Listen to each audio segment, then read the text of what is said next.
કરને યાર હાલમાં જનું મ્યુઝિક લોન્ચ થયું છે, જેમાં સોંગ્સ છે ઘણા જ મજેદાર. ફિલ્મ સ્ટાર કાસ્ટે કરી દિલ ખોલીને વાત. જોઈ લો તમે પણ. અને ફ્રેન્ડ્સ, છેલ્લા કેટલાક સમયથી એક બાદ એક એવી ગુજરાતી મૂવી આવી રહી છે કે જેના એકથી એક નામ અદ્ભુત ઇન્ટરેસ્ટિંગ હોય છે, અને એ મૂવીની અંદર સૌથી સ્પેશિયલ કેવું હોય છે તો તેનું મ્યુઝિક છે.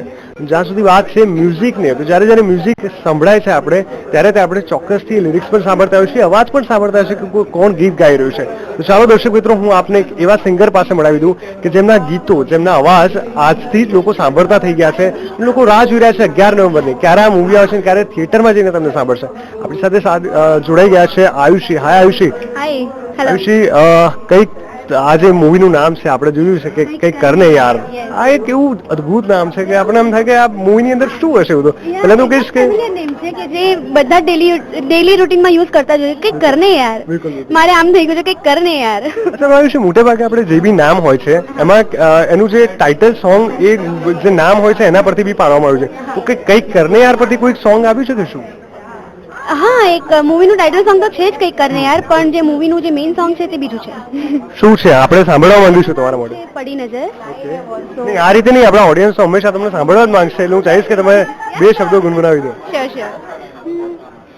ભરી લો તને શ્વાસમાં, જીવનની હર આસમાં, તુમારો છે ને રહીશ મારો હંમેશા. અઢળક ખુશીઓ ભરાઈ ગઈ મારા મનમાં, પડી નજર તારી મુझ પર હું અનમોલ થઈ ગઈ, તરસી હતી દીવાની હું પ્રેમ તરબોળ થઈ ગઈ. Thank you. કંઈક કરને યારની લીડ એક્ટ્રેસ આપણી સાથે જોડાઈ ગઈ છે શિવાની પાંડે. આપણે શિવાની પાંડે પાસેથી જ સમજીશું આ મૂવીમાં તેમનો શું રોલ છે અને આ મૂવી વિશે તે પોતે શું માને છે. Hi Shivani, welcome to the VTV news. Hi. Shivani, ખાસ કરીને કંઈક કરને યાર, ક્યારે આ કન્સેપ્ટ તમારી સામે આવ્યો? કેવી રીતે તમે આ જે આખું સ્ક્રિપ્ટ છે તેને તમે જોઈ, સાંભળી, એક્સેપ્ટ કરી? What was the process that? મારી આ ડેબ્યુ ફિલ્મ છે અને હું ઓડિશન માટે ગઈ હતી.